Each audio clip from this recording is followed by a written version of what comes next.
బలహీన వర్గాల ప్రజలకి, ఎస్సీ ఎస్టీ మైనారిటీ సోదరులకి, ఎకనామిక్ అందరికీ కూడా ఏదైతే గతంలో హామీ ఇచ్చారో 99.9% హామీలన్నీ కూడా పూర్తి స్థాయిలో సఫలం అయ్యాయి. దీనికి సంబంధించి కోర్టు దగ్గరికి వెళ్ళి కూడా డీబీటీ డైరెక్ట్ బెనిఫిషియరీ ట్రాన్స్ఫర్ పథకాలు ఏదైతే ఉన్నాయో ఆ పథకాలన్నీ కూడా రైతు భరోసా కానివచ్చు, ఆసరా కానివచ్చు, చేయూత, ఈ కార్యక్రమాలన్నీ కూడా ఆపేద్దాం అని చెప్పని ఎలక్షన్ కమిషన్కి వెళ్ళి కొంతమంది కుహనా రాజకీయవాదులు, మహాకూటమి పైన ఉన్నటువంటి చంద్రబాబు నాయుడు గారు, పవన్ కళ్యాణ్ గారు వెళ్ళి స్కీమ్స్ ఆపేయండి అని చెప్పని డైరెక్ట్గా ఎలక్షన్ కమిషన్ ఫిర్యాదు చేస్తే కోర్టుకి ఎవరైతే ఈ కూడా కొత్తగా పెట్టినటువంటి పథకం కాదు, గత 4-5 సంవత్సరాల నుంచి పెట్టినటువంటి పథకాలు, ఈ పథకాలన్నీ ప్రతి సంవత్సరం మాకు వస్తున్నాయని చెప్పని విన్నవించుకోగానే కోర్టు ఎలక్షన్ కమిషన్ ఇచ్చినటువంటి ఫిర్యాదుని తప్పు పట్టలేక, ఎందుకంటే రెండు ఒకే గవర్నమెంట్లో ఉన్నాయి కనుక తప్పు జరిగిందని ఒప్పుకున్నారు. ఒప్పుకున్న వెంటనే దానికి పశ్చాత్తాపడి ఇమ్మీడియట్గా మొత్తం 14వ తారీఖు ఎన్నిక అయిపోయిన వెంటనే 14వ తారీఖున మొత్తం అన్ని కూడా రిలీజ్ చేస్తామని చెప్పని డైరెక్ట్గా ఆర్డర్ ఇవ్వడం జరిగింది.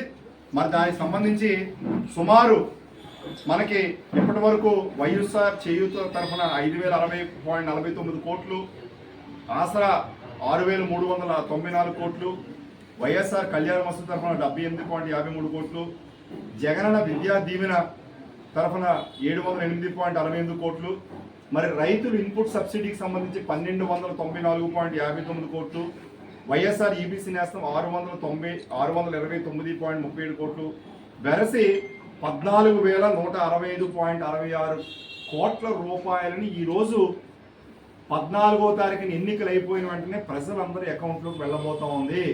మీరందరూ కూడా బ్యాంక్ దగ్గరికి వెళ్ళి మీ యొక్క డబ్బులు తీసుకోవచ్చు అని చెప్పని ఈ రాష్ట్ర ప్రజలకి, పెందుర్తి నియోజకవర్గంలో ఉన్నటువంటి ప్రజలకి, అనకాపల్లి పార్లమెంట్లో ఉన్నటువంటి ప్రజలకి, విశాఖ ప్రజలందరికీ కూడా విన్నవిస్తా ఉన్నాను. దయచేసి మిత్రులారా, ఏదైతే కళ్ళబొల్లి కబుర్లు పెట్టి 6 సూపర్ 6 అని చెప్తున్నటువంటి ఈ కార్యక్రమాలన్నీ కూడా కళ్ళబొల్లి హామీలు.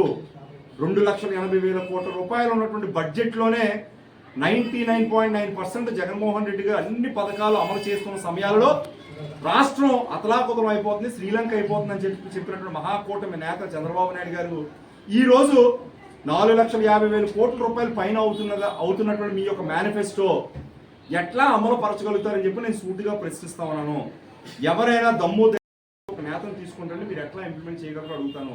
మీకు ఇంకొకటి నేను అడుగుతాను సూటిగా, ప్రతి జిల్లాలో ఉన్నటువంటి న్యాయ వ్యవస్థ దగ్గరికి వెళ్ళి, జిల్లా కోర్టులో జడ్జిల దగ్గరికి వెళ్ళి మీ యొక్క మేనిఫెస్టో ఏదైతే ఉందో సూపర్ 6తో పాటుగా 100 రూపాయల స్టాంప్ పేపర్ మీద ఒక అఫిడవిట్ తయారు చేసి ఆయా ఎమ్మెల్యేలు, ఎవరైతే మహాకూటమి ఎమ్మెల్యేలు ఉన్నారో వాళ్ళందరూ ఎంపీ అభ్యర్థులు వెళ్ళి మేము ఖచ్చితంగా ఈ మేనిఫెస్టోని ఎన్నికల్లో గెలిస్తే మేము ఖచ్చితంగా అమలు పరుస్తాం, లేని పక్షంలో మమ్మల్ని జైల్లో పెట్టవచ్చు అని చెప్పని మీరు స్వయంగా ప్రజలకు కానీ న్యాయమూర్తులకు కానీ వెళ్ళి ఒక అఫిడవిట్ ఇవ్వగలరా అని చెప్పని నేను చంద్రబాబు నాయుడు గారిని, పవన్ కళ్యాణ్ని 175 నియోజకవర్గాల్లో పోటీ చేయబోతున్నటువంటి మహాకూటమి అభ్యర్థులు అడుగుతా ఉన్నాను.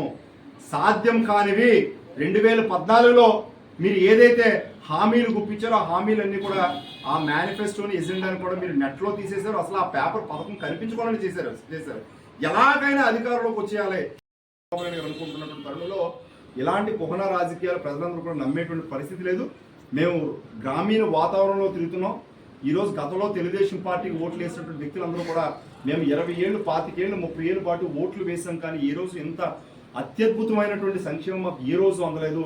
మాకు ఈరోజు ఆరోగ్యం బాగోకపోతే ఆరోగ్యశ్రీలు ఉన్నాయి, పిల్లలు చదువుకోవడానికి నాడు నేడు పథకాల్లో స్కూల్స్, ఇవాళ ఇంటర్నేషనల్ స్కూల్స్ అన్ని కూడా ఇన్ఫ్రాస్ట్రక్చర్ పూర్తిగా డెవలప్ అయ్యిందని చెప్పి అంటున్నారు. 5 సంవత్సరాల కాలంలో 2 సంవత్సరాలు కరోనాలో మునిగిపోయిన తర్వాత 3 సంవత్సరాల్లో ఎంత అత్యద్భుతమైనటువంటి డెవలప్మెంట్. నోటిఫికేషన్ వచ్చిన తర్వాత ప్రెసిడెంట్ ఆర్డర్ నుంచి డైరెక్ట్గా నీతి ఆయోగ్ చైర్మన్ ఎవరు? నరేంద్ర మోదీ గారు. ప్రధానమంత్రి గారు ఆయన మొత్తం గవర్నర్లందరికీ నీతి ఆయోగ్ నుంచి పంపించి ఇక్కడ ఉన్నటువంటి రాష్ట్ర ప్రభుత్వాల యొక్క ఆలోచన కనుక్కోండి అని చెప్పి పంపించిన తర్వాత మహాకూటమితో చేతులు కలిపినటువంటి పవన్ కళ్యాణ్ గారు, చంద్రబాబు నాయుడు గారు మోడీ గారిని అడగండి, అయ్యా ఈ పథకం ఎవరు తీసుకొచ్చారు, ల్యాండ్ టైటిలింగ్ యాక్ట్ మంచిదా కాదని చెప్పని.